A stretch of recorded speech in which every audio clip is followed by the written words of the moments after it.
Hello friends, welcome to infinity academy. मी आहे मैत्री आणि या व्हिडिओत तुम्ही पाहणार आहात 8th स्टँडर्डच्या मॅथ्सचा प्रॅक्टिस सेट नंबर 1.2.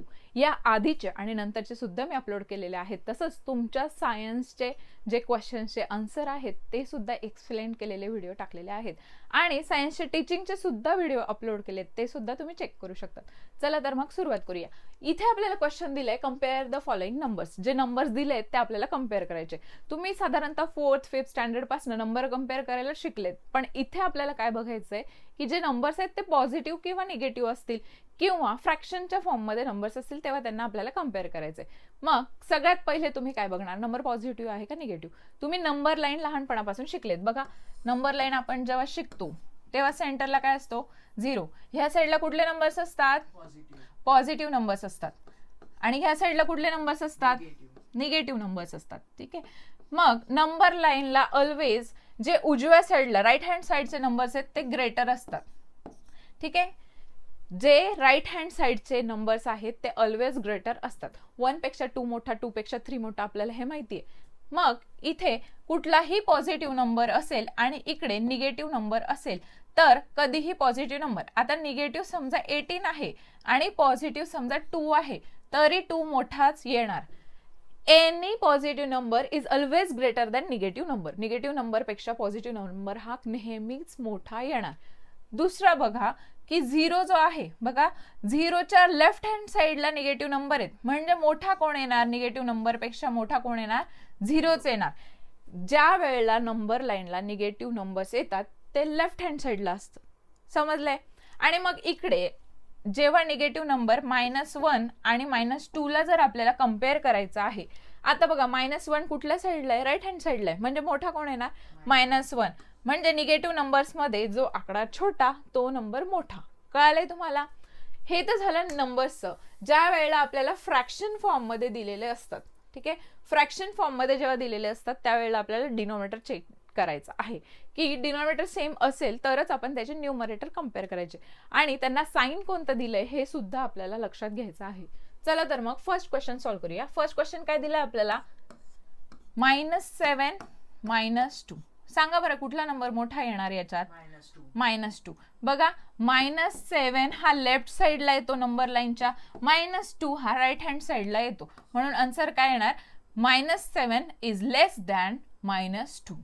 कळालंय तुम्हाला. तुम्ही वर्ड मध्ये सुद्धा याचा आन्सर लिहू शकतात. नेक्स्ट क्वेश्चन बघा, 0 आणि -9/5 हे पुढचे नंबर्स आपल्याला दिलेले आहेत.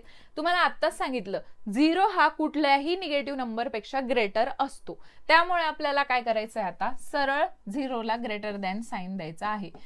एनी निगेटिव्ह नंबर, मग तो फ्रॅक्शनच्या फॉर्म मध्ये असू द्या किंवा कम्प्लीट नंबर असू द्या, ऑलवेज लेस दॅन 0, म्हणून 0 इज ग्रेटर दॅन -9/5.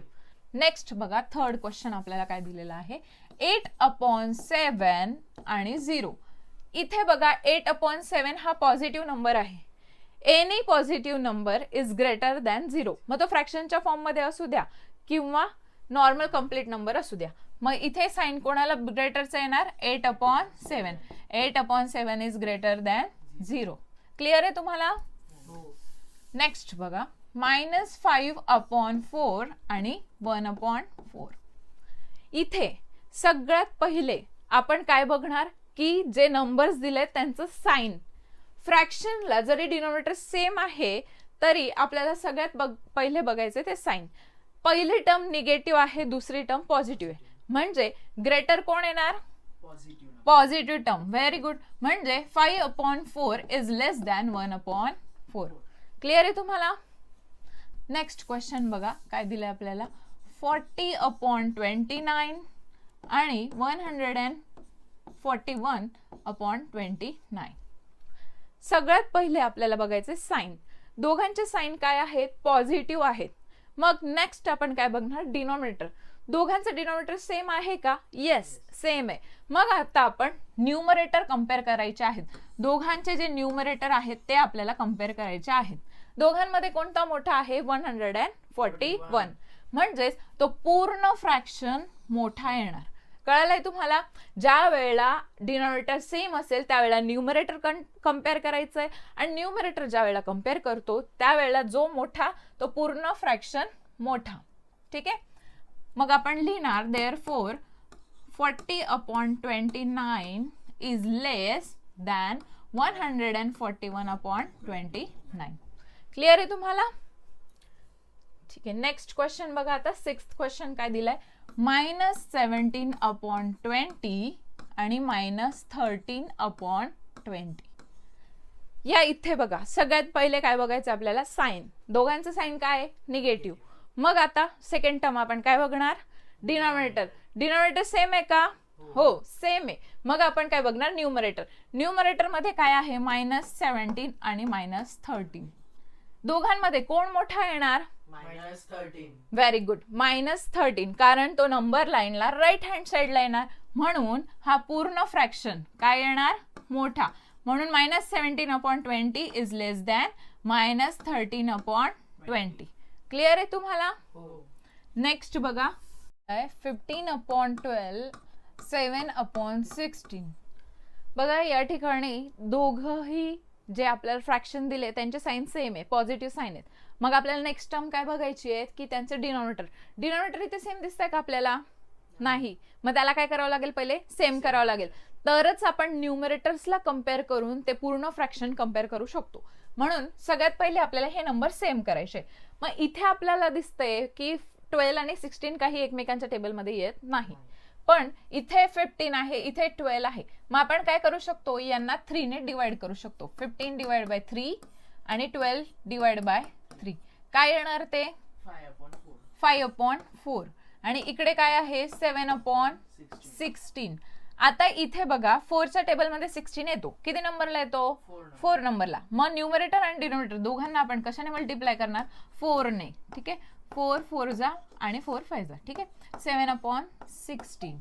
आता याचा आन्सर काय येणार, 5 4 जा 20 आणि 4 4 जा 16. हा 7/16 ॲज इट इज. ठीक आहे, डिनोमिनेटर सेम झाले. आता मग डिनोमिनेटर सेम झाल्यावर आपल्याला न्यूमरेटर कम्पेअर करायचं आहे. जो न्यूमरेटर मोठा तो पूर्ण फ्रॅक्शन मोठा. मग काय करणार इथे 20/16 इज ग्रेटर दॅन 7/16. ही एक मेथड झाली. पण समजा तुम्हाला सुचत नाहीये की इथे कशाने डिवाइड करणार, मल्टिप्लाय करणार, डिनोमिनेटर कसं काय सेम करणार. आपण क्रॉस मल्टिप्लिकेशन ही मेथड शिकलो होतो, त्याच्याने सुद्धा तुम्ही सॉल्व्ह करू शकता. आधी हे लिहून घ्यायचंय पॉज करून आणि त्यानंतर सेकंड मेथड बघा. सेकंड मेथडमध्ये आपण कसं करणार. क्रॉस मल्टिप्लिकेशन तुम्ही आधीपासून शिकले आहात. काय करतो त्याच्यात आपण शेजारच्या डिनोमिनेटरने दोघांना मल्टिप्लाय करतो. मग काय करणार 15 multiply by 16 upon 12 multiply by 16. इकडे काय येणार 7 multiply by 12 16 multiply by 12. 15 multiply by 16 किती होणार 240 आणि 12 मल्टिप्लाय बाय 16 192. ठीक आहे, आणि इकडे 7 multiply by 12 84. 12 multiply by 16 same 192. आता यामध्ये डिनोमिनेटर सेम झाला, न्यूमरेटर कोणता मोठा आहे हा. मग याला कम्पेअर नाही करायचंय आपल्याला कम्पॅरिझन कोणाशी करायचंय, जे क्वेश्चनचे दिलेले होते. म्हणजे 15/12 इज ग्रेटर दॅन 7/16. समजले तुम्हाला?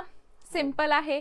जर आपल्याला सुचत नाहीये डिनोमिनेटर कसा सेम करायचा, सरळ क्रॉस मल्टिप्लिकेशन मेथड यूज करायची आणि आपण सॉल्व्ह करायचंय. ठीक आहे, आता नेक्स्ट 8th सम बघा. 8th सम आपल्याला काय दिलेला आहे, -25/8 आणि -9/4. इथे बघा दोन्ही काय आहेत, निगेटिव्ह टर्म आहेत. म्हणजे आपल्याला नेक्स्ट काय बघावं लागेल, फ्रॅक्शनचा डिनोमिनेटर. मग डिनोमिनेटर आता 8 आणि 4 आहे. आपल्याला माहिती आहे 4च्या टेबलमध्ये 8 येतो. मग फर्स्ट टर्म जशीच्या तशी लिहायची, -25/8. इथे काय करणार, 4 ला कितीने मल्टिप्लाय केलं म्हणजे 8 येणार आहे 2 ने. म्हणून न्यूमरेटर आणि डिनोमिनेटर दोघांना कशाने मल्टिप्लाय करणार, 2 ने. कळाले तुम्हाला? पहिली टर्म ॲज इट इज लिहिणार. सेकंड टर्मला काय करणार आहेत की डिनोमिनेटरला कितीने मल्टिप्लाय केलं म्हणजे शेजारची टर्म येणार आहे त्याने मल्टिप्लाय करणार. मग हा ॲज इट इज 25/8. इकडे काय येणार -2 मल्टिप्लाय बाय 9 -18 आणि हा 8. आता मला सांगा -25 मोठा का -18 मोठा, -18. म्हणजे ही सेकंड टर्म जी आहे ती मोठी आहे. मग कम्पेअर करताना आपल्याला ऑलवेज जे क्वेश्चन मध्ये विचारलंय ते लिहायचंय परत खाली. ठीक आहे, इज लेस दॅन -9/4. क्लिअर आहे तुम्हाला? सोपं आहे. पहिले साईन्स बघायच्या, त्यानंतर काय बघणार, जर साईन सेम असतील तर डिनॉमिनेटर चेक करायचा. ठीक आहे, नेक्स्ट क्वेश्चन बघा. 12/15 आणि 3/5. इथे पण 5च्या टेबलमध्ये 15 येतो, साईन सेम आहे म्हणून आपल्याला फ्रॅक्शनच कम्पेअर करायचंय. मग काय करणार, 12/15 ॲज इट इज लिहिणार. 3/5, 5ला कितीने मल्टिप्लाय केलं म्हणजे 15 येणार आहे, 3ने. Very good. मग काय करणार, दोघांना 3ने मल्टिप्लाय करणार. पहिला ॲज इट इज लिहिणार. परत बघा, प्रत्येक वेळेला स्टेप बाय स्टेप आपल्याला व्यवस्थित लिहायचं आहे. 3 3 जा 5 3 जा 15. बघा, आता डिनॉमिनेटर सेम झाले. आता आपण न्यूमरेटर कम्पेअर करणार. कोणतं मोठं आहे, इकडचं. म्हणून पहिले क्वेश्चनचं लिहिणार. 12/15 इज ग्रेटर दॅन 9/15. ठीक आहे, समजले तुम्हाला? नेक्स्ट क्वेश्चन बघा. आता लास्ट क्वेश्चन आहे आपल्या प्रॅक्टिस सेटचा. -7/11 -3/4. साइन दोन्ही ठिकाणी मायनस आहे, म्हणजे आपल्याला काय करायचंय, इथे कंपॅरिझन करायचंय. मग आधी डिनॉमिनेटर सेम करायला लागेल. डिनॉमिनेटर सेम करायला काय करणार आपण, क्रॉस मल्टिप्लिकेशन मेथड करू. ठीक आहे, 7 -7 मल्टिप्लाय बाय 4. बघा, शेजारच्याचा जो डिनॉमिनेटर आहे त्याने दोघांना मल्टिप्लाय करायचंय. -7 मल्टिप्लाय बाय 4, 11 मल्टिप्लाय बाय 4. शेजारी -3/4 जसाच्या तसा, आणि त्याला मल्टिप्लाय कशाने करणार, शेजारच्या डिनॉमिनेटरने. काय येतो, 11 मल्टिप्लाय बाय 11 मल्टिप्लाय बाय 11. 7 4 जा -28 इथे येणार. ठीक आहे, इथे काय येणार, 44. 3 मल्टिप्लाय बाय 11 -33. आणि इथे काय येणार, 44. दोघं निगेटिव्ह आहेत म्हणून जो छोटा तो मोठा, म्हणजे 28/44 हा फ्रॅक्शन मोठा झाला. मग आपण काय करणार, इथे आता क्वेश्चनचं लिहिणार. -7/11 इज ग्रेटर दॅन -3/4. कळालंय तुम्हाला? तर हा होता आपला प्रॅक्टिस सेट नंबर 1.2. अशाच काही व्हिडिओसाठी चॅनलला सबस्क्राईब करा, तुमच्या फ्रेंड्ससोबत शेअर करा आणि व्हिडिओला लाईक करायला विसरू नका. थँक्यू.